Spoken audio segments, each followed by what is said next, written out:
Assalamualaikum warahmatullahi wabarakatuh. Selamat pagi, salam sejahtera untuk kita semuanya. Ya, Bapak, Ibu, terima kasih banyak sekali lagi kami pada hari ini diberikan kesempatan untuk bisa berdiskusi bersama dengan Bapak Ibu semua di sini. Dan kami juga bisa sedikit sharing, terutama berkaitan dengan apa yang menjadi keahliannya dari tim SEVA ya. Nah, jadi di sini memang kita membahas bagaimana untuk mengoptimalkan performance, tapi kami juga di SEVA meyakini untuk mengoptimalkan performance tentu tidak cukup hanya dari vaksinnya saja, tetapi banyak sekali faktor yang saling berkaitan ya.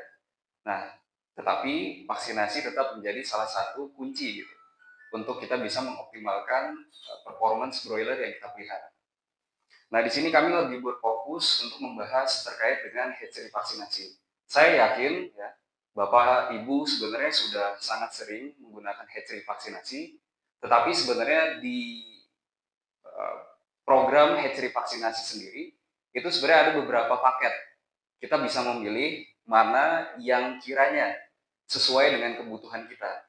Atau jangan-jangan sebenarnya banyak juga kita yang belum tahu nih terkait dengan program hatchery vaksinasi yang kita pilih. Ya, jangan-jangan sebenarnya hatchery vaksinasi yang saat ini kita pakai itu ternyata belum cukup gitu untuk memberikan proteksi dengan optimal supaya bisa tercapai performance yang optimal tadi untuk broilernya. Nah, tadi juga sudah disampaikan bahwa nanti Pak Propa membahas terkait dengan biosecurity. Nah, itu juga antara vaksin dan biosecurity sebenarnya saling berkaitan ya, nggak bisa saling terlepas. Dan pasti paling utama sebenarnya tergantung dari Bapak Ibu semua, bagaimana memanajemen pemeliharaannya ya, karena di situ yang paling kunci gitu.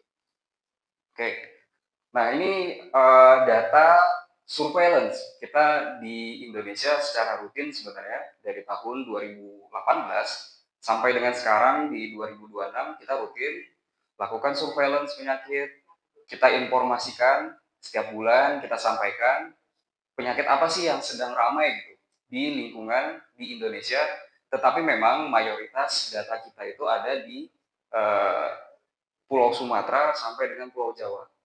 Sangat minim kita dapat informasi terkait dengan penyakit dari Kalimantan dan juga dari Sulawesi karena memang tidak ada representatif dari SEPA untuk Pulau Kalimantan ataupun juga Sulawesi. Tetapi nanti dengan kolaborasi bersama dengan SCI kita coba untuk perbanyak lagi nanti data-data terkait dengan bagaimana kondisi penyakit di Kalimantan ataupun juga Sulawesi. Nah, ini sebenarnya bisa digunakan meskipun kebanyakan datanya itu ada di daerah Jawa ataupun juga Sumatera, tapi ini bisa digunakan karena biasanya dari pengalaman kita, penyakit yang ada di daerah Medan itu nggak lama dia gantian berjalan sampai dengan ke daerah Jawa Barat, Jawa Tengah, Jawa Timur, gantian setiap bulan. Dan rata-rata penyakit yang ada di Indonesia itu lagi ketemunya. Jadi kita tinggal gantian. Mungkin bulan ini periode ini kita kena kasus pencernaan, bulan depan bisa jadi kena kasus pernapasan. Nah, tergantung nanti mana penyakit yang paling dominan di lingkungan kita. Nah itu selalu bergantian dia, selalu bergantian. Nggak kenal musim, bisa jadi di musim hujan kita kena, di musim kemarau pun juga kita kena. Gitu. Tergantung dari bagaimana kita memelihara ayamnya. Nah ini bisa dilihat ya, tahun 2025 ini top 15 penyakit di ayam. Bisa dilihat di sini, di top 15, mayoritas diisi oleh penyakit-penyakit yang berhubungan dengan saluran pernapasan. Kenapa saluran pernapasan? Karena paling gampang dia ditransmisikan, dipindah dari satu tempat ke tempat yang lain. Gitu. Gampang sekali pindahnya. Dan gampang sekali penyebarannya. Sama lah kayak kita. Ada teman kita kena flu, kita jadi kena flu juga gitu. Ya, dari satu kantor, satu sekolah ataupun satu tempat, ya gampang sekali ditransmisikan sama dengan ayam. Apalagi kalau kita tahu area kandang kita itu ternyata padat populasinya. Nah, biasanya tinggal ngeliat tuh pakai Google Maps, lihat jaraknya berapa. Sekarang kan gampang ya, bisa dihitung jaraknya berapa, kemungkinan populasinya itu berapa gitu bisa kelihatan. Makin banyak populasinya, tantangan penyakitnya juga makin tinggi. Nah, selain penyakit pernapasan, ini ada penyakit pencernaan. Koksi di sini contohnya, ataupun juga penyakit yang menyerang organ kekebalan tubuh, Gumboro. Kita juga pasti sudah paham lah ya tentang Gumboro. Nah, kalau difokuskan di sini, penyakit-penyakit yang paling banyak, 5 besarnya, itu penyakit pernapasan paling banyak, dan ada pencernaan di sini, koksi. Ya, itu penyakit-penyakit yang banyak dilaporkan di tahun 2025. Nah, gimana 2026? Masih sama nggak? Nah, ini sebelum kita masuk di 2026, saya sampaikan dulu, ini ada studi ya, kita coba pelajari kira-kira kalau ayam itu sakit, dia penyakitnya itu sendiri, satu jenis penyakit menginfeksi, atau beberapa jenis penyakit menginfeksi. Nah, ternyata setelah kita pelajari, ya, dari studi yang kita lakukan, kita ambil ayam-ayam yang dia baru ada gejala klinis, baru muncul gejala sakitnya, kita ambil maksimal 5 hari dia, 5 hari dari mulai gejala muncul. Nah, kita amati ternyata rata-rata satu kejadian penyakit itu bisa jadi satu kejadian sakit ayamnya itu bisa jadi lebih dari satu jenis penyakit yang menyerang. Minimal 2 penyakit. Pasti ada ketemu. Nah, ini bisa dilihat ya. Kita ambil total 336 sampel. Dari 336 sampel, itu ternyata mayoritas 2 jenis atau lebih penyakit menyerang bersamaan. Ini bisa dilihat 2 jenis, 3 jenis gitu. Nah, semakin banyak penyakit yang menyerang, ayamnya semakin parah di kandang. Tapi problemnya ayamnya itu nggak mati sekaligus ya, matinya dikit-dikit. Dikit-dikit, matinya tiba-tiba kok totalnya langsung banyak gitu. Totalnya jadi banyak. Nah, di situ ruginya kita jadi tambah banyak lagi. Karena sudah rugi waktu, pemeliharaan, ditambah rugi rugi pakan, ya, kos pakannya jadi mahal, belum lagi biaya lain-lainnya gitu. Jadi makin parah sebenarnya. Nah, ini yang harus hati-hati sebenarnya, serangan penyakit secara bersamaan. Nah, studi ini kita baru mengamati satu parameter yang namanya koinfeksi, serangan penyakit secara bersamaan gitu. Ya, itu baru satu parameter, belum lagi misal kita gabungkan dengan parameter lain. Cuman kalau ngerjain studi kayak gitu lama waktunya. Jadi kita ngerjakan ini cukup, nanti dihubungkan lagi bisa. Misal dihubungkan dengan bagaimana manajemen pemeliharaan kayak gitu. Ya, itu bisa juga. Jadi banyak sekali. Nah, bisa dilihat di sini ya. Mayoritas ada salah satu penyakit yang sangat dominan dia, yang warna merah ini. Nih, IB namanya. Yang warna merah, IB. Kalau di manusia COVID-19. Kalau di ayam IB. Nah, ini juga IB sama kayak COVID, gampang sekali dia penyebarannya. Makanya banyak ayam-ayam yang kena IB bareng dengan penyakit-penyakit yang lain. Ya, semakin banyak penyakitnya, semakin parah. Nah, ini yang terjadi, dan kadang kita nggak sadar tuh, taunya nanti di kandang, ayamnya kena CCRD.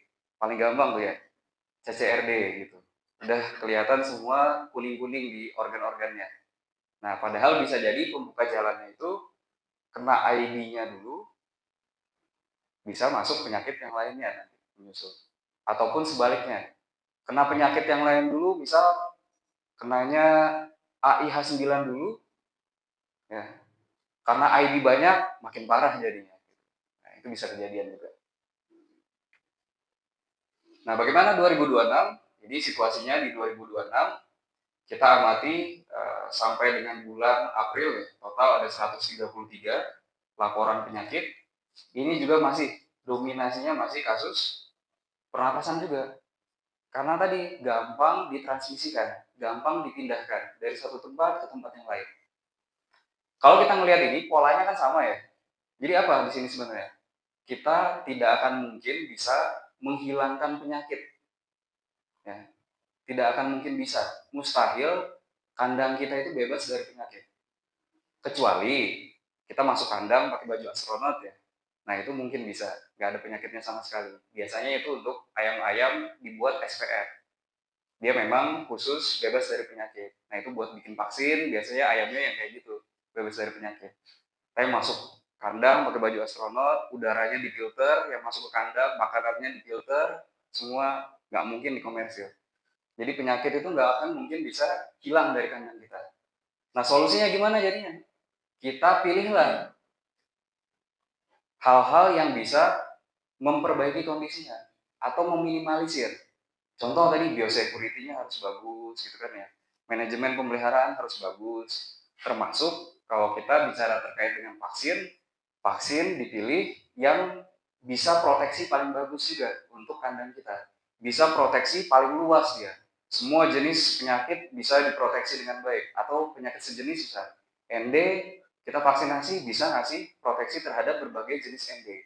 Kita vaksinasi IB bisa ngasih proteksi terhadap berbagai jenis IB kayak gitu. Nah, itu yang harus dipilih vaksin-vaksinnya. Ya. Nah, ini Bapak-bapak, Ibu kalau seandainya mau cek ya informasi terkait penyakit apa nih yang lagi rame. Nah, ini silakan bisa di scan barcode-nya ini. Setiap bulan kita update. Setiap bulan kita update, tinggal buka websitenya. Nanti ada informasi di sana, oh sekarang lagi rame kasus apa nih. Kalau kita tahu penyakitnya lagi rame kasus ND, nah itu tinggal nunggu tuh. Nanti akan masuk juga ke kandang kita. Tapi gimana caranya penyakit yang banyak di lingkungan tadi jangan sampai menimbulkan kerugian. Nah itu yang menjadi target kita. Bukan menghilangkan penyakitnya. Penyakit itu pasti ada, tapi gimana caranya kita tekan jangan sampai muncul di kandang kita. Ya. Nah ini silahkan ya. Setiap bulan kita update. Atau kalau seandainya Bapak Ibu ada yang mau dikirimkan secara langsung melalui WhatsApp atau melalui email, nah itu nanti silahkan bisa dikomunikasikan dengan tim SCI juga atau tim SEVA. Nanti kita secara langsung ya setiap bulan begitu reportnya ada akan langsung masuk ke email ataupun juga WhatsApp Bapak Ibu semua. Nah, itu nanti tinggal diinformasikan. Nah terus kita tahu tadi penyakitnya banyak ya, banyak dan kita nggak bisa menghilangkan penyakit. Solusinya apa dari SEVA? Kita karena expertise-nya vaksin, ya tentu kita akan fokus di bagian vaksinnya. Nah ini solusinya, harus terintegrasi dia, integrasi. Ya, mulai dari vaksinnya, ini vaksin, kemudian equipment untuk melakukan vaksinasinya, nggak bisa sembarangan juga ya jadi. Terus juga bagaimana dengan timnya yang melakukan vaksinasi. Kenapa ini penting? Kita punya vaksin bagus, tapi alatnya yang dipakai nggak bagus gitu, nggak optimal, dosisnya nggak pas. Kita vaksinasi harusnya dosisnya 0,1 mili per ekor. Ternyata alatnya nggak bagus ya, nggak tepat jadinya dosisnya, cuman dapat 0,05 misalnya. Akhirnya dosisnya nggak masuk, ayamnya nggak tervaksin dengan optimal, gampang sakit-sakitan di lapangan. Itu salah satu yang mungkin bisa terjadi ya. Kemudian orang-orang yang melaksanakan vaksinasi, ya sudah berpengalaman atau belum kayak gitu. Tentu kalau seandainya divaksinasi di hatchery, mereka sudah melakukan vaksinasi itu banyak sekali. Dalam hitungan jam, hari, itu bahkan sudah sampai dengan banyak sekali ayam yang divaksinasi gitu. Jadi pengalaman vaksinasinya tentu lebih banyak dibandingkan kalau kita vaksinasi di farm. Ya. Kemudian tadi vaksin ini juga vaksinnya mampu nggak ngasih proteksi dengan baik. Nah, ini makanya kita nanti akan bahas terkait dengan bagaimana vektor Moon ND ataupun juga dengan iBird. Kita fokuskan di sana. Kalau Malindo sendiri, misal bahwa Bapak ngambil DOC dari Malindo, Malindo itu sudah menggunakan equipment ya. Itu yang paling canggihnya. Seva punya equipment untuk melakukan vaksinasi yang paling canggih equipmentnya semua ada di Malindo. Ya. Jadi udah yang paling bagus tuh, paling terbaru dia equipment vaksinasi itu pasti ada di Malindo. Nah, ini pertanyaannya selanjutnya, Bapak Ibu masih banyak gak ketemu kasus-kasus kayak gini? Ini ND ya, ya misal kayak gini kondisi ayamnya. Nah, torticollis masih ada nggak? Atau yang kayak gini pendarahan di gizzard, di usus, ini. Nah ini bursa sebenarnya, tapi ND juga bisa. Biasanya kalau kita ngeliat bursa kan ya, problem ini udah langsung gumboro nih. Padahal ND juga bisa menyebabkan kondisi kayak gitu ya. Nah, masih banyak nggak ketemu di lapangan kasus kayak gini? Masih banyak. Nah, kalau masih banyak, pertimbangkan tadi dari segi vaksinasinya, coba dipertimbangkan apakah perlu diganti ya dengan vaksin yang terbaru tadi Vektormon ND, dan juga jangan lupa dari segi biosecurity-nya gitu. Itu yang harus coba di-upgrade. Oke, kita bahas terlebih dahulu ya. ND ini sebenarnya ditemukannya di Indonesia dia. Namanya Newcastle disease. Wah, canggih gitu kan ya, Newcastle di Inggris gitu. Padahal pertama kali ditemukannya itu di Bogor sebenarnya. Tahun 1926 di Bogor ketemu, dilaporkan, cuman kita kalah publikasi. Mereka lebih jago duluan publikasi, akhirnya namanya diganti jadi Newcastle disease. Gitu. 1927 ketemunya di Inggris. Ya. Harusnya jadi Indonesia disease atau Bogor disease nih, atau Java disease gitu. Ya. Nah, ini Newcastle disease. Dampaknya apa? Kematian tinggi bisa, matinya di kandang, atau matinya juga bisa jadi di tempat pemotongan unggas ya. Terus juga di tempat pemotongan nanti bisa jadi karkasnya juga kurang optimal hasilnya. Ini kalau kasusnya kena ND yang tinggi. Tapi kalau ND-nya subklinis aja gitu, mungkin kasusnya kasus pernapasan aja, munculnya nanti apa? Kondisinya CCRD-nya yang dominan nanti. Ya kita ketemunya CCRD gitu. Atau ayamnya pada cekrek di kandang, padahal mungkin sebenarnya ada ND-nya di situ. Nah, ini solusi dari siapa tadi? Kita bicara terkait dengan Vektormon ND. Nah, mungkin Bapak-Bapak kalau standar ya, kita pilih vaksinasi hatchery standar, itu biasanya pakainya ND kill namanya. ND kill. Kalau untuk ND-nya, ND kill, suntik, suputan, terus nanti ada lagi di spray. Di spray ND live. Nah, kalau kasus ND masih tinggi di kandang, kita rekomendasikan ganti ND kill-nya dengan ini, Vektormon ND. Ya. Pilihannya diganti dengan Vektormon ND. Kenapa kita perlu mengganti dengan Vektormon ND? Karena dengan Vektormon ND, pembentukan imunitasnya itu lebih cepat ya. Misal, Bapak, Ibu pakai ND kill, imunitasnya itu kebentuk paling cepat awal-awalnya mungkin di umur 28 hari. Nanti optimal di atas umur 35. Kalau ayam kita kena duluan, ya di bawah umur 28 atau di bawah umur 35, Charles ND-nya tinggi, nggak kuat dia kalau kita cuma pakai ND kill. Tapi kalau kita pakai Vektormon ND, dia cepat. 21 hari sudah maksimal. ND kill tadi 35 hari baru maksimal. Ini 21 hari. Jadi lebih cepat. Jadi kalau seandainya challenge kita tinggi, tantangan ND-nya tinggi, kita ganti dengan Vektormon ND, lebih kuat dia proteksinya. Nah, tapi jangan lupa juga, karena tadi maksimalnya 21 hari, artinya kita masih perlu nanti revak juga di lapangan. Kalau challenge kita tinggi banget ya. Sebelum 21 hari sudah kena, berarti kita harus revak.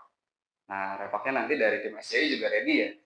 Nah, itu juga penting juga untuk vaksin ND Live, karena vaksin ND Live ini juga nanti kita nggak bisa asal pilih juga ya. Jangan asal murah kita pakai, karena antar vaksin live itu beda-beda juga teknologi yang dipakainya. Cara melemahkannya beda-beda juga. Nanti ngaruh ke efektivitasnya dan juga nanti ngaruh ke dampaknya ke kondisi ayam di lapangan. Nah, itu dipilih dengan baik juga nanti. Tentu kalau ditanya rekomendasinya ya kita rekomendasikan pakai vaksin Seva ya. New L misalnya itu pilihannya. Nah, balik lagi ke sini, ke Vektormon ND. Kenapa Vektormon ND bisa lebih cepat dibandingkan dengan ND kill? Pembentukan imunitasnya. Karena kalau Vektormon ND, itu dia vaksinnya digabungkan. Jadi, digabungkan, ada virus Marek namanya, digabungkan dengan virus ND. Ya. Karena dia gabungan, Marek disisipkan protein dari virus ND, ya, utamanya dia marek, virus marek. Nah, di dalam tubuh DOC, ayam-ayam yang Bapak terima itu, ya, dia punya maternal antibody. Punya maternal antibody. Karena vaksin ini, base-nya itu marek, yang disisipkan protein dari virus ND, jadi maternal antibody-nya itu nggak mengenali dia. Nggak mengenali, sehingga cepat pembentukan imunitasnya. Kalau kita pakai ND kill, ada maternal antibody, ND kill-nya itu diam dulu dia, nggak langsung membentuk imunitas. Makanya tadi maksimalnya baru di umur 35 harian. Kalau kita bisa tahan tanpa ada challenge, tanpa ada tantangan ND sampai umur 35 hari, oke, aman ayam kita. Tapi kalau seandainya di bawah itu challenge sudah tinggi, nggak kuat, matilah banyak jadinya di kandang. Gitu ya. Nah, ini juga kita banyak sekali penelitian ya. Jadi pengamatan di sini tadi ini ayam-ayam jenis-jenis ayam yang divaksinasi. Kemudian ini jenis ND-nya. Jadi ada berbagai jenis ND di sini ya. Nah, ini contoh genotipenya, ini macam-macam ND. Kalau di Indonesia biasanya kita challenge-nya itu genotipe 7 gitu. Nah, ini juga kita sudah coba genotipe 7 yang asalnya di Indonesia itu dibawa ke luar ya, ke Hungaria, kemudian dites di sana. Ayam yang sudah divaksin dengan Vectormon ND ditantang ya, uji tantang. Jadi sengaja dibikin sakit pakai ND challenge genotipe 7. Ternyata yang sudah divaksin pakai Vectormon ND aman gitu. Jadi dia bisa ngasih proteksi dengan baik ya. Nah, ini contohnya ya. Ini ada yang 100%, 100%, mayoritas sudah 100%. Di umur berapa? Rata-rata di umur 3 minggu dia. Jadi proteksinya 21 hari gitu. Kalau kita pakai kill tadi 35 hari. Jadi lebih lama dia, lebih panjang ya. Nah, ini contoh. Contoh, ini pada saat data ini diambil, jadi kondisinya ini ayam yang pakai ND-kill ya. Ini dipublikasikan juga tahun 2014 di sini. Ini ayam yang pakai ND-kill, ini ayam yang sudah pakai Vectormon ND gitu. Di kondisi challenge yang tinggi, ayam yang pakai ND-kill tadi karena butuh waktu 35 hari untuk maksimal proteksinya ya.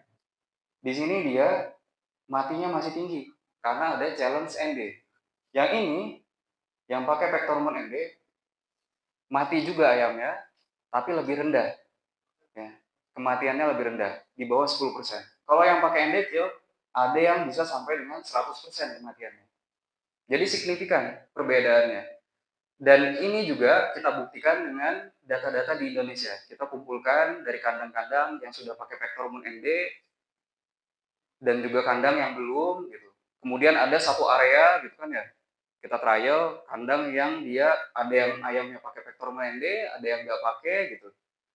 Ternyata ayam yang nggak pakai Vectormon ND baru pakai kill aja. Pada kondisi dia challenge ND-nya tinggi, matinya lebih banyak. Nah, jadi hampir-hampir sama. Nah, ini contohnya ya. Ini contohnya di sini ini pakai ND kill, ini pakai ND kill, ini Vectormon ND. Jadi farmnya sama dia, cuman beda kandangnya aja. Kandang 1, kandang 2, kandang 3. Kandang 3 pakai Vectormon ND, kandang 1, kandang 2 pakai ND kill. Ya. Yang pakai ND kill matinya di sini sampai dengan 50%. Jadi setengah populasi habis. Yang pakai Vectormon ND matinya cuma sampai 10%. Mati juga. Mati juga. Tapi lebih rendah dia. Karena kita mustahil buat menghilangkan penyakit pada kondisi challenge yang tinggi. Tapi kita menurunkan dulu. Diturunkan dampaknya, nanti seiring waktu challenge-nya turun, ayamnya lebih aman gitu di kandang. Nah, ini ya. Jadi beda banget ya tingkat kematiannya gitu antara yang pakai Vectormon ND dengan yang ND kill. Nah, ini tadi yang saya info ya. Ini kelompok yang pakai Vectormon ND, yang orange. Nah, ini Vectormon ND, yang ini pakai kill. Ya, ini kill, ini yang pakai live saja gitu. Di umur 25 hari ayamnya ditantang, diuji tantang ya. Yang pakai vector hormone ND di sini persentase proteksinya di atas 80%, hampir 90%. Sementara yang pakai kill ini baru 30%, di sini baru 25%, ini baru 20% yang pakai live. Kontrol yang nggak divaksin mati semua.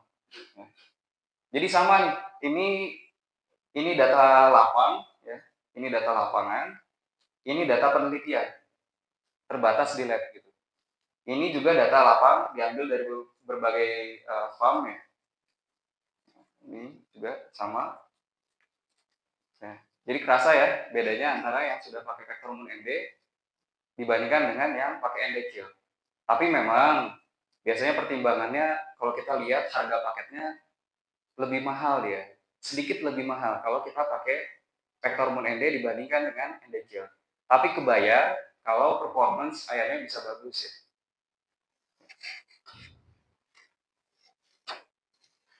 Nah ini ada data di salah satu farm besar di daerah Jawa Barat ya, daerah Jawa Barat.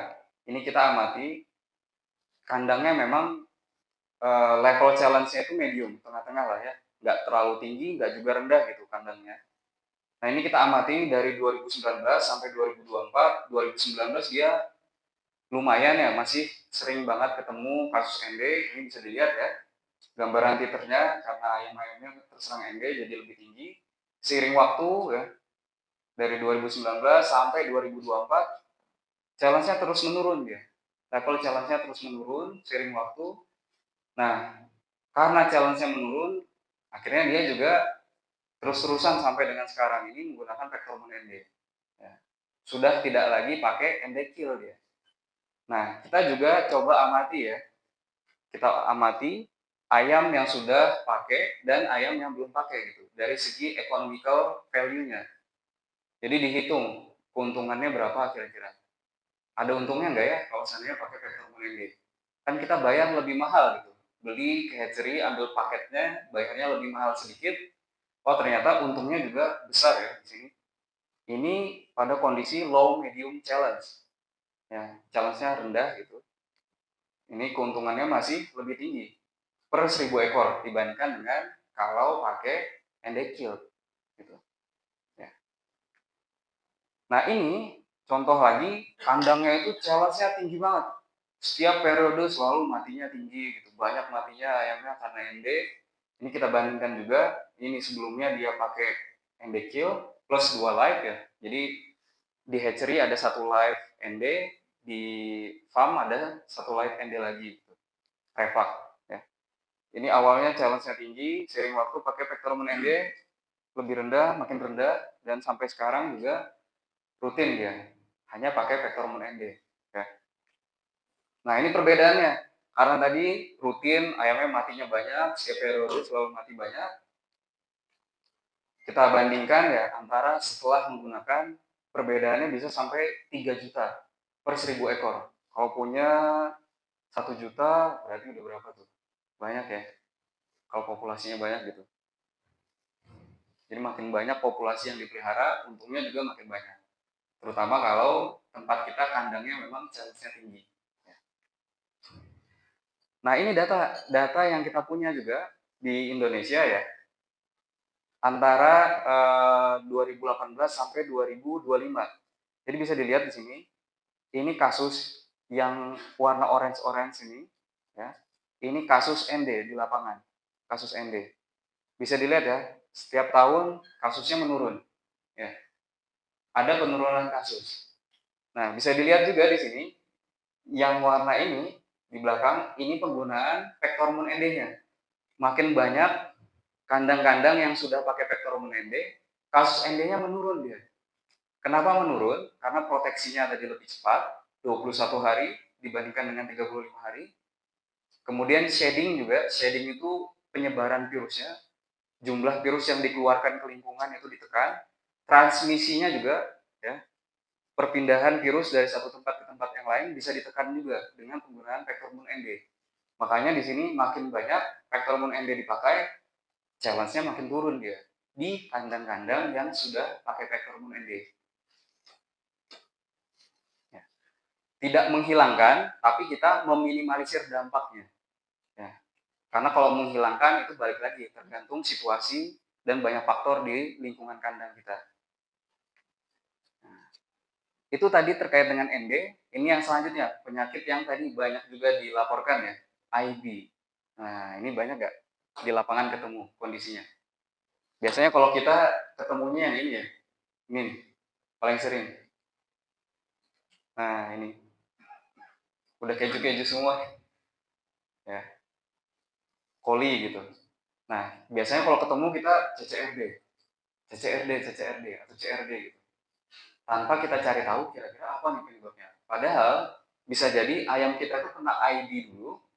IB yang hancurin di sini di saluran pernapasan itu ada sel-sel epitel buat ngasih proteksi, itu dihancur sama IB-nya, akhirnya colinya gampang masuk. Ngundang coli, ngundang penyakit-penyakit yang lain gitu. Kena lah ayam kita. Ujungnya CCRD. Kita taunya ayam mati karena CCRD, Pak. Gitu. Padahal kalau kita cek lab, IB-nya nih. Nah, gitu. Jadi daripada ayam kita kena IB, ya kita kontrol dengan baik dengan hatchery vaksinasi. Gitu. Ya. Nah, ini contohnya. Di kandang biasa kita ketemunya kayak gini aja nih. Ya. Ngorok gitu. Banyaknya. Nah, nanti tergantung jenis IB yang dominan menyerang ya. Bisa jadi problemnya pernapasan, bisa jadi problemnya itu kita ngelihat ginjalnya kayak gini ya, belang-belang gitu.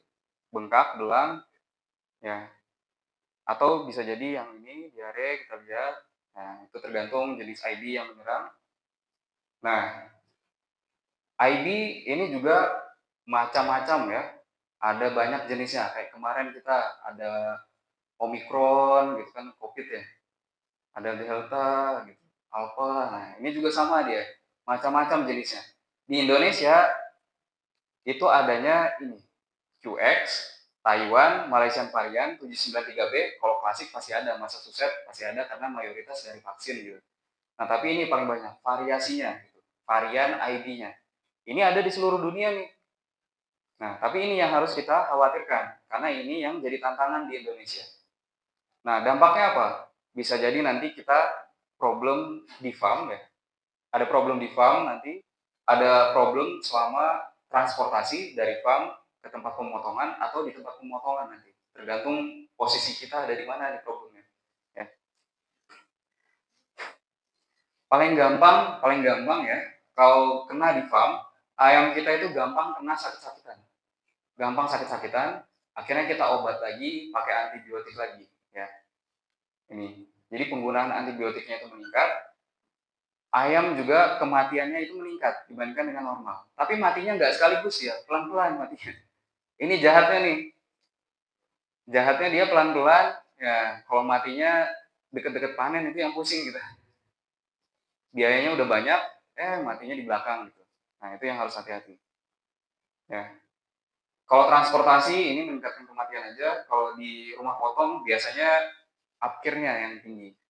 Jadi banyak yang perkejuan gitu, persakulitis di organ pernapasannya, ya, ataupun juga banyak polibasilosisnya. Nah, ini tergantung nanti dampaknya macam-macam ya, tergantung level challenge-nya nanti di farm kita.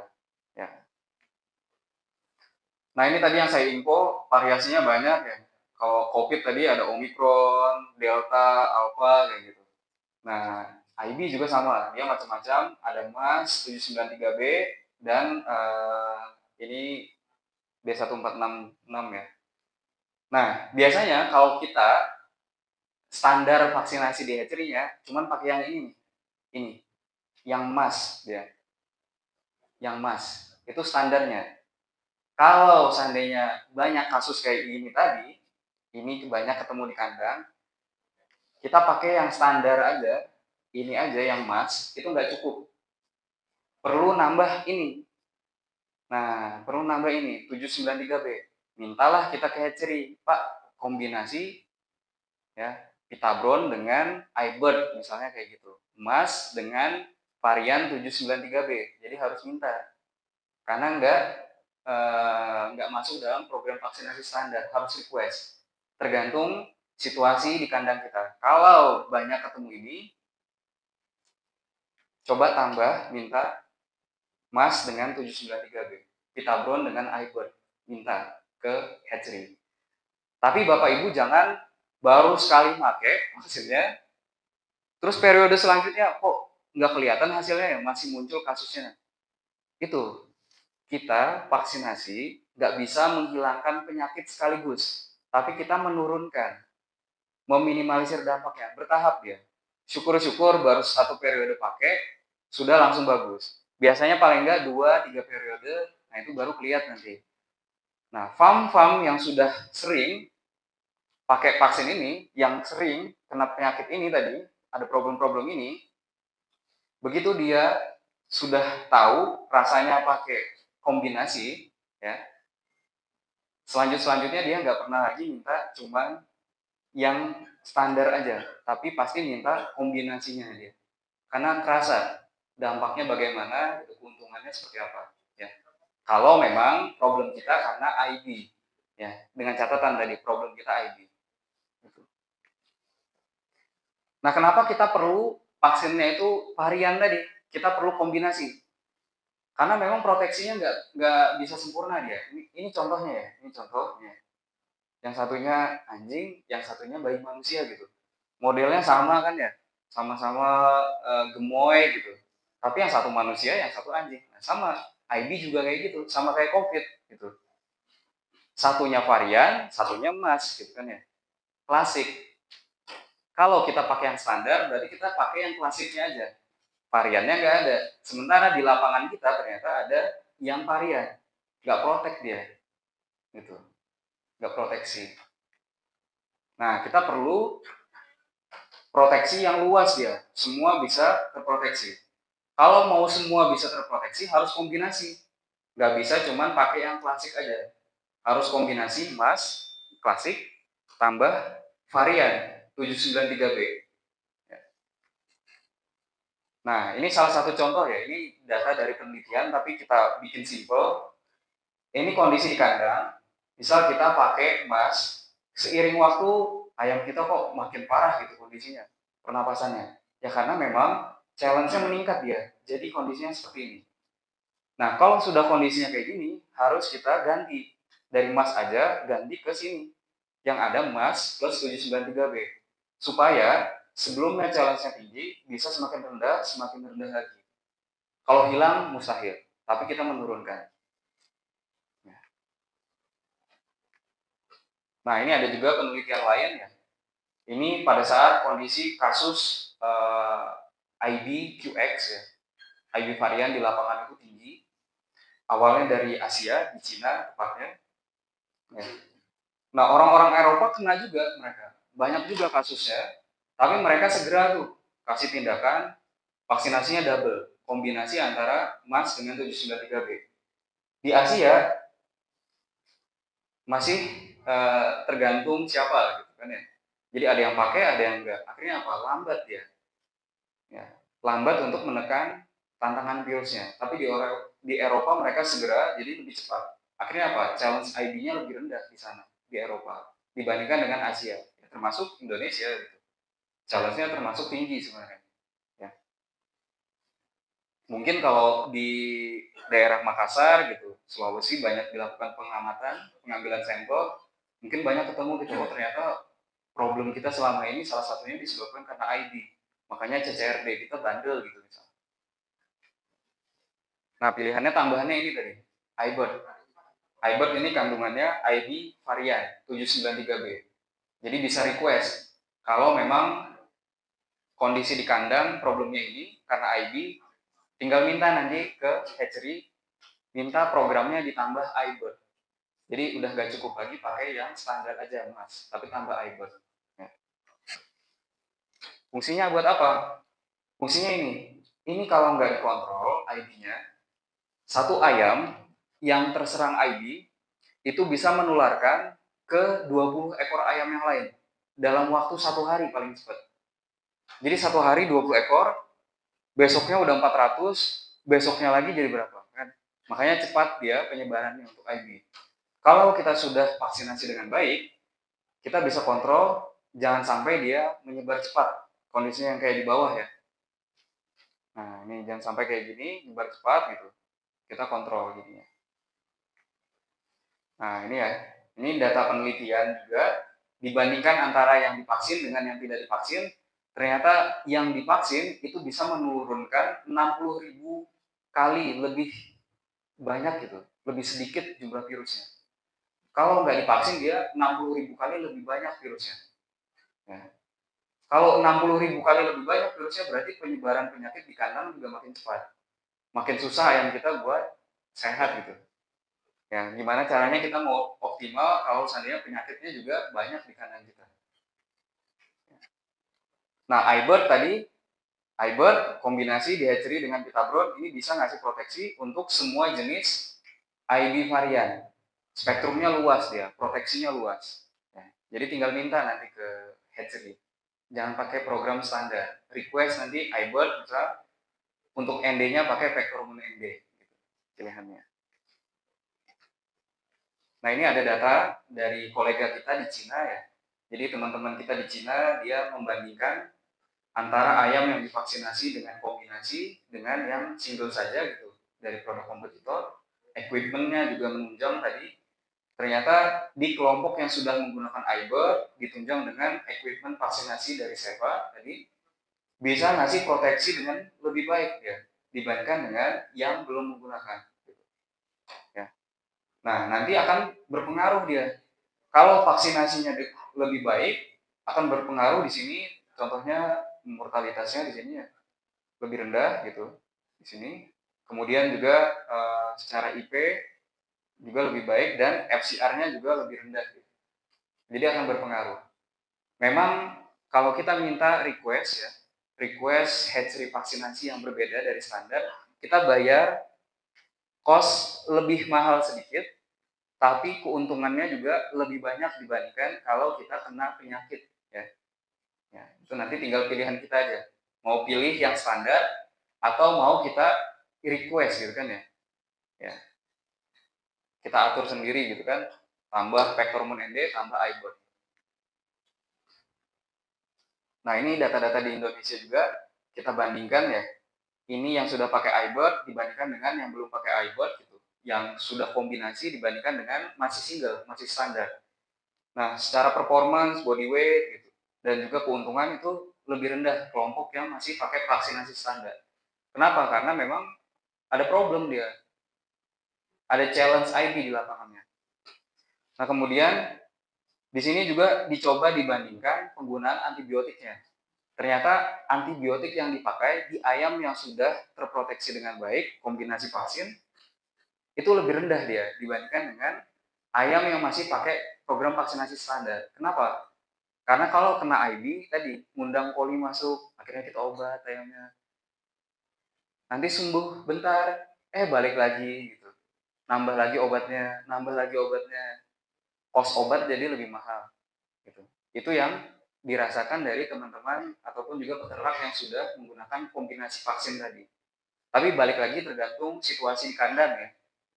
Kalau challenge-nya memang tinggi, silahkan coba dulu gitu. Coba perhatikan, jangan baru sekali satu periode dipakai sudah langsung diambil kesimpulannya gitu. Tapi tunggu beberapa periode, bandingkan nanti hasilnya pasti kerasa. Nah, ini tadi yang saya info ya. Kalau sudah menggunakan hatchery vaksinasi Seva, di Seva itu kita benar-benar melatih ya teman-teman yang melakukan vaksinasi. Itu mulai dari persiapan vaksinnya, akurasi dosis gitu, kualitas dari injeksinya seperti apa, administrasi vaksinnya seperti apa gitu, itu dinilai. Kemudian equipmentnya ini berfungsi dengan baik atau enggak gitu kan ya. Terus dijaga juga equipmentnya ini harus bisa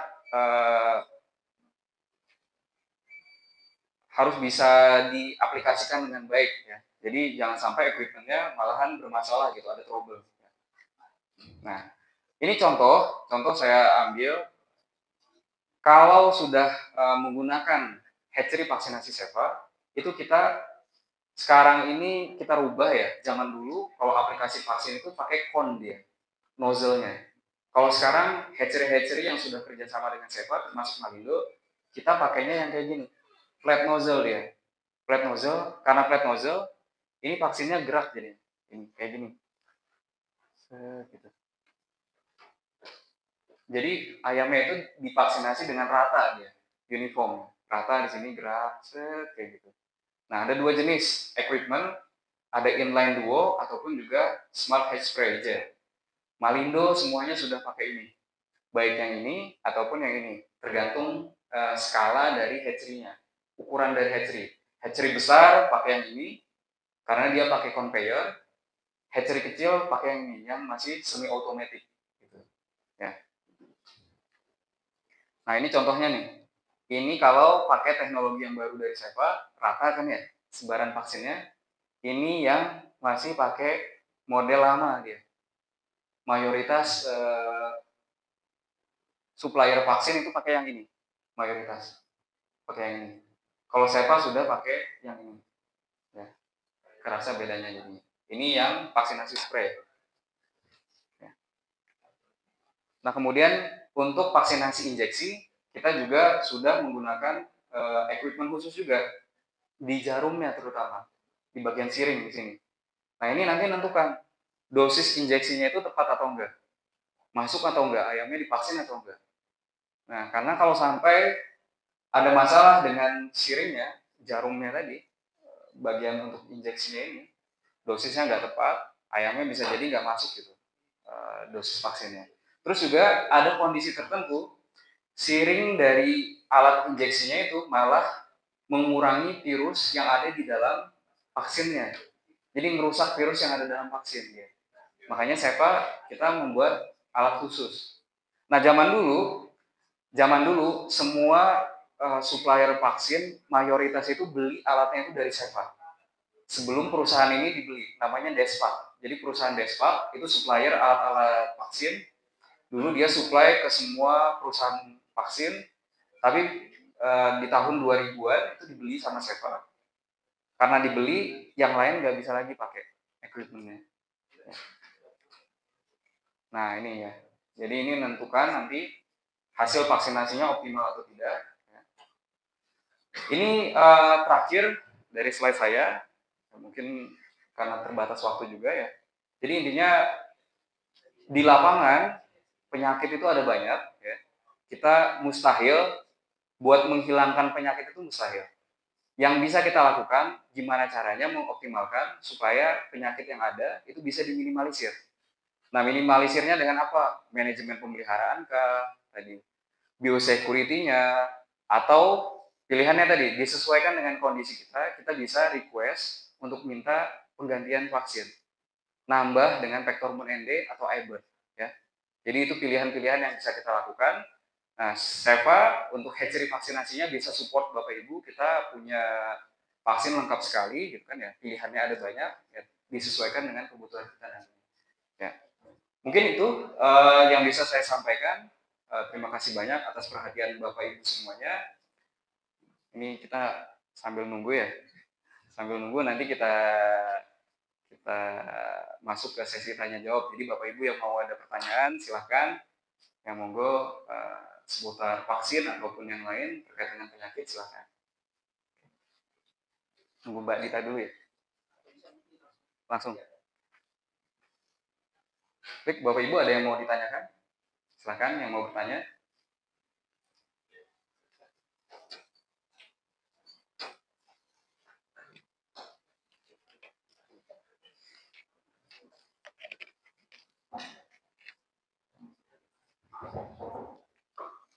Makasih Pak, saya perkenalkan saya Raffi dari BOSG.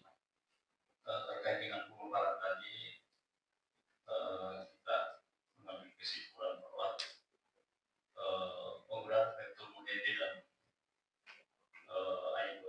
Iber ini punya keunggulan yang lebih dibandingkan yang masih standar. Kemudian untuk kondisi di peternakan kami, untuk saat ini masih menggunakan standar, tapi selama ini masih aman-aman saja sesuai dengan kondisi yang ada nanti. Khusus untuk penyakit ini ya, 3 tahun 4 tahun terakhir kasus itu tidak pernah ada yang serius. Tapi Tapi yang seperti tadi kita jelaskan bahwa ada kasus kasus poli, CFD, berkaitan dengan pencernaan, itu masih bisa ada. Apakah itu berarti kita sudah mesti istilahnya beralih ke PNG, terus ataukah mungkin masih dalam kategori yang bisa dipertahankan? Terus yang kedua, berkaitan dengan biaya. Tadi sudah dijelaskan bahwa kita menambah biaya sedikit, tapi perlindungannya juga bagus. Ujung-ujungnya kan juga dari segi biaya. Ya, mungkin kosnya kita tambah, tapi aman di pertanian kita. Mungkin bisa disampaikan berapa kira-kira kalau kami beralih itu berapa penambahan biaya itu harganya berapa gitu. Kalau yang menggunakan vektor moneter. Ya mungkin bisa.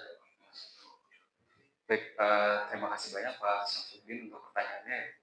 Jadi memang untuk kandang ya farm kita yang kondisinya misal saat ini nggak ada masalah kayak gitu terkait dengan ND ataupun juga dengan IB gitu, nggak ada masalah, silahkan Pak, kita bisa pertahankan untuk penggunaan vaksin yang saat ini ada. Pakai vaksin standar, nggak ada masalah, silahkan lanjutkan, nggak masalah. Tapi kalau seandainya ada problem, ya balik lagi, ada masalah, kita ya di kandang, apalagi kita lihat memang jelas sekali gitu, kasusnya ini ND, kasusnya ini IB, waktunya kita ganti. Waktunya kita ganti. Kenapa? Karena kalau kita terus-teruskan pakai kayak gitu, ya kita ruginya juga terus-terusan juga. Gitu. Nggak ada proteksi dengan baik untuk masalah ND ataupun juga dengan IB-nya. Tapi balik lagi, kalau saya menyarankan, kalau teman saya yang sales pasti pengennya pakai Pak, pakai vaksin kita ganti gitu. Kalau saya menyesuaikan dengan kondisi di lapangan Pak, karena itu yang paling bagus. Kita pasti ada hitung-hitungannya kan ya, kira-kira mana nih, ini menguntungkan atau tidak kayak gitu. Ya, jadi disesuaikan. Kalau sudah ada problem, saya rekomendasikan untuk ganti. Pakailah Vector Moon ND, pakailah iBot, tapi jangan diamati satu periode sudah langsung ambil kesimpulannya. Tapi amati. Kalau bisa selama setahun penuh gitu, bandingkan antara yang pakai dengan yang tidak, itu lebih kerasa nanti, lebih kelihatan ya. Nah, itu nanti yang bisa kita amati Pak. Dan ini yang kita lihat juga dari customer besar banyak sekali. Mereka yang udah tahu rasanya Pak, keuntungannya pakai, pasti lanjut pakainya. Ya, pasti lanjut. Pakai Vector Moon ND, pakai iBird kayak gitu. Ya. Nah, untuk cost-nya berapa? Kayaknya saya harus dibantu ya. Ini tim sales saya soalnya yang tahu nih, berapa biaya untuk hatchery vaksinasinya, karena kalau bagian biaya-biaya cost, nah ini teman saya Pak yang ahlinya ini.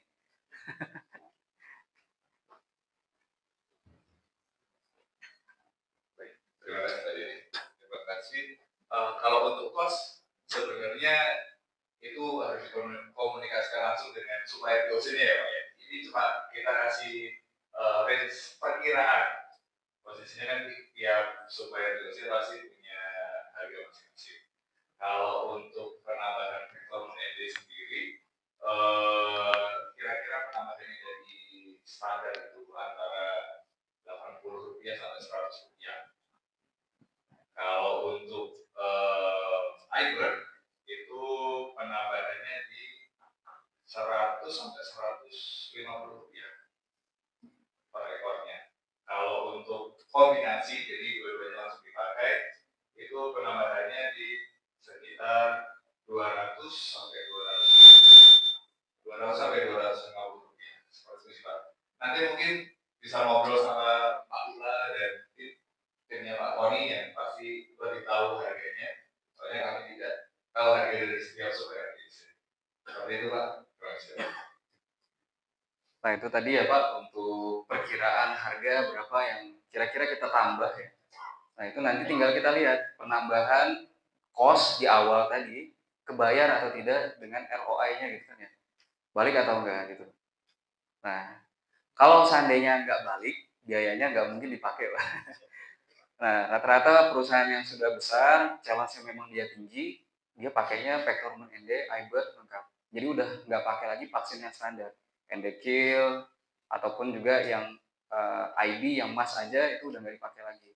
Gitu. Tapi kombinasi MAS plus dengan IB varian iBird tadi, terus untuk ND pakainya Pectormen ND, bukan ND Kill lagi. Gitu. Kalau live tetap, ya. Nah, nanti perkara apakah di lapangan kita perlu revak lagi ND-nya itu tergantung nanti tantangan ND kita umur berapa. Kalau umur di bawah 21 hari, biasanya kita rekomendasikan tambah dulu ND-nya live 1 kali. Tapi kalau ND-nya itu di atas umur 28 hari baru kena, kita itu nggak revak juga nggak masalah karena vektor umum ND-nya sudah ngasih proteksi. Gitu. Tapi kalau kita pakai kill, optimalnya dia 35 hari dia. Jadi kalau ada challenge yang tinggi, nggak sekuat vektor ND dia. Makanya tadi di beberapa data kita, termasuk di Indonesia, kalau kena ND matinya lebih banyak dia. Di ND kill dibandingkan dengan vektor ND. Sama-sama mati, tapi jauh bedanya gitu. Ya, mungkin itu gambarannya Pak. Jadi silakan amati nanti Pak di lapangan. Kalau ada problem IB, problem ND bisa dicoba. Terima kasih Pak. Sesuai dengan hasil surveinya di sini di tahun 2025 kasus CCRD itu tembus sampai 13%. Di awal tahun 2026 sudah tembus di 16%. Itu terjadi di area Jawa dan Sumatera. Kemungkinan besar juga area Sulawesi juga kayak seperti itu. Ya. Jadi pertanyaan saya Pak, formulasi vaksinnya di luar daripada Pectormen ND, kira-kira apa istilahnya lagi yang lebih pas? Karena kan hampir semua ini kejadiannya juga hal yang sama. Ya. Yang kedua, untuk revaknya nanti titer antibodinya kira-kira jatuhnya di umur berapa supaya kita bisa menyelesaikan nanti. Mungkin itu Pak pertanyaan saya. Baik. Oke, jadi terkait dengan kondisi ini ya, kenapa kok CCRD yang tinggi di sini di tahun 2025, di tahun 2026 juga tinggi. Ini memang kita ngambil datanya di Sumatera sama Jawa, tapi kalau seandainya nanti kita dengan SCI sudah banyak pengambilan data lapangan di daerah Sulawesi, mungkin nanti bisa ke data juga ya daerah Sulawesi. Kalau berdasarkan pengalaman saya pasti hampir sama dia, cuman timingnya aja, waktunya aja beda biasanya. Bisa jadi kena dulu di daerah Jawa, nanti nyebar ke Sumatera atau daerah Kalimantan dulu nanti nyebar ke Sulawesi atau Sulawesi dulu nanti nyebar ke Jawa. Jadi tergantung situasinya. Dan pasti itu hampir-hampir sama semua. Biasa kalau kita amati, kita juga dapat data-data ya, itu bersamaan. Nah, kenapa paling banyak itu CCRD? Kenapa CCRD? Karena ini paling gampang dilaporkan. Begitu kita lihat perkejuan parah ayamnya, ya, CCRD. Itu diagnosa paling gampang. Baik itu tim SEPA ataupun juga dari customer. Biasanya kita lihat, oh CCRD, oh CCRD, CCRD. Itu paling gampang. Tapi kalau kita amati, ini yang awalnya dari CCRD, kita coba amati kayak gini Pak. Kita amati lebih lanjut, ternyata memang penyebabnya itu dari beberapa jenis penyakit. Dari beberapa jenis penyakit, bisa dilihat di sini, yang paling banyak itu yang warna merah, IB, COVID tadi, ya, COVID-nya di ayam. IB paling banyak. Nah, ini kita amati juga di lapangan, memang vaksinasi mayoritas di Indonesia itu masih pakai yang standar, yang dia hanya pakai satu jenis IB, MAS-nya aja. Nah, di kondisi ayam kita, lingkungan kita, challenge-nya itu bukan cuma IB MAS, tapi ada IB variannya juga. Vaksinasi yang standar udah nggak kuat. Akhirnya jadilah CCRD ujungnya. Jadi CCRD. Nah, rekomendasi dari SEPA bagaimana? Jadi kita tambahkan dari program vaksinasi standar yang sebelumnya hanya MAS saja, tambah jadi iBird. Jadi minta nanti kombinasi MAS dengan iBird, IB varian. Ya. Jadi MAS kombinasi dengan IB varian. 793B, itu IB variannya. Itu paling tidak supaya kita bisa minimalisir kasus CCRD-nya tadi. Memang kalau kasus CCRD itu faktornya banyak, ya bisa jadi dari manajemen, ventilasi kayak gitu, ataupun juga penyakit bawaan gitu kan ya dari DOC-nya. Tapi paling banyak kita temukan adalah kasusnya karena IB di sini di lapangan. Jadi paling tidak kalau kita sudah kontrol IB-nya, penyakitnya nanti lebih minim, ya lebih minim. Nah untuk IB sendiri, kalau sudah double, sudah kombinasi, vaksinasinya di hatchery, di lapangan sudah tidak ada repak lagi. Jadi tidak perlu repak IB. Kalau seandainya ada yang rekomendasi Pak nanti di lapangannya repak IB, nah itu nggak perlu lagi, ya. Dengan kita kombinasi MAS, Pitabron kalau punya SEPA atau NBL, dikombinasikan nanti dengan iBird itu sudah cukup, bisa ngasih proteksi selama 9 minggu dia. 9 minggu. Ayam kan nggak mungkin 9 minggu ya dipanen. Ya. Paling 5 minggu, 6 minggu maksimal, atau 8 minggu gitu maksimal. Nah, ini bisa ya.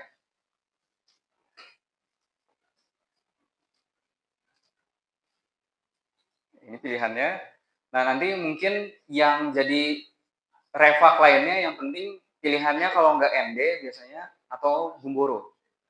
ND atau Gumboro biasanya itu. Kalau IB sudah hatchery nggak perlu lagi refak. Nah, di lapangan tinggal pilihan ND atau Gumboro. Tergantung nanti situasi di kandang kita. Kalau biosecurity-nya sudah bagus, cuci kandang, disinfeksi sudah bagus, nanti dijelaskan juga sama Pak Propa. Gumboro nggak perlu refak. Gumboro nggak perlu repak karena Gumboro itu asalnya dari kandang kita penyakitnya. Kalau cuci kandangnya bagus, disinfeksinya bagus, nah itu challenge Gumboronya rendah biasanya. Jadi nggak perlu repak Gumboro lagi, cukup kita vaksinasi di hatcher. Tapi kalau masih rutin kena Gumboronya, kita perlu repak. Kita perlu repak. Nah itu nanti disesuaikan dengan maternal antibody. Biasanya umur 14 sampai 16 hari gitu vaksinasi Gumboronya. 14 sampai 16 tergantung. Kalau ND biasanya antara umur 10 sampai 14 hari. Tergantung pilihan kita di mana nanti. Jadi ND dulu biasanya baru nanti Gumboronya, repaknya. Kalau di daerah Jawa repak Gumboro udah minim, udah jarang sekali gitu. Repak Gumboro. Rata-rata yang masih ND. Itu pun kalau areanya memang challenge-nya tinggi. Ya. Jadi tinggal pilih kita ND atau Gumboronya untuk repak. Tergantung nanti level challenge. Seringnya kasusnya kena apa gitu kan ya? Kena NDK atau kena Gumboro kah? ND-nya umur berapa kenanya? Di bawah 21 hari atau di atas 28 hari? Nah, itu tergantung nanti kapan timing kita repak. Kalau ND banyak kasusnya di bawah 21 hari gitu. Antara 14, katakanlah 14 sampai 28 rutin kena ND, satu kali repak live tambahannya. Tapi kalau nggak ada kasus ND-nya, sebenarnya nggak repak juga nggak masalah gitu. Jadi banyak juga yang sudah tidak repak. Tapi yang masih repak juga banyak, mayoritas masih repak. Ya. Mungkin itu ya Pak jawaban dari saya. Jadi disesuaikan dengan kondisi masing-masing kandang kita. Nah kalau urusan repak-repak nanti dari SCI ready ya untuk produknya. New L untuk ND, kemudian ada IBDL gitu, untuk Gumboro. Cukup jelas ya Pak ya. Oh iya Pak, ini saya izin ya, saya mau melanjutkan pertanyaan. Tadi kan di-mention tentang IB varian di hatchery. Nah, kalau misalnya teman-teman di sini mau vaksin on farm untuk IB variannya dengan IBER, apakah bisa? Kemudian yang kedua, rekomendasi dari SEPA di umur 8. Baik, untuk vaksinasi IB varian paling bagus sebenarnya vaksinasinya di hatchery. Kenapa kita rekomendasikan vaksinasinya di hatchery paling utama? Karena sedari awal kalau sudah divaksinasi di hatchery, nanti dibawa dari hatchery ke farm kita nggak tahu ngelewatin titik mana kan ya. Jangan-jangan di udara ada ketemu atau ngelewatin kandang-kandang yang habis kena challenge atau kandang layer, misal ngelewatin layer karena di layer challenge-nya lebih tinggi biasanya. Tantangannya lebih tinggi. Kalau ngelewatin, nah resiko. Kalau kita sudah vaksinasi di hatcher, paling tidak nanti ke lapangannya itu sudah lebih terproteksi dia. Nah, misal kalau seandainya di hatchery itu belum divaksinasi, apakah bisa di lapangan? Bisa. Di lapangan bisa divaksinasi dengan catatan begitu sampai kandang langsung vaksin. Jangan ditunggu. Sampai vaksin. Gitu. Jadi bisa. Ya. Berarti ada dua opsi ya. Ada dua opsi. Lebih direkomendasikan di hatchery yang pertama, tapi kalau misalnya tidak memungkinkan untuk di hatchery bisa vaksin on farm dengan catatan hamil ya. Yeah. Pas setelah ayam datang DOC-in langsung ayam divaksin. Biasanya ada pakai ini ya, kabinet sprayer itu nanti diturunin ayamnya vaksin bawa kandang satu-satu gitu. Kalau spray manual itu bisa nggak? Spray manual bisa. Nah, bisa juga di spray manual. Tergantung kita nyamannya yang mana gitu. Mau yang spray manual atau kita mau yang kabinet. Biasanya rata-rata pengennya yang kabinet.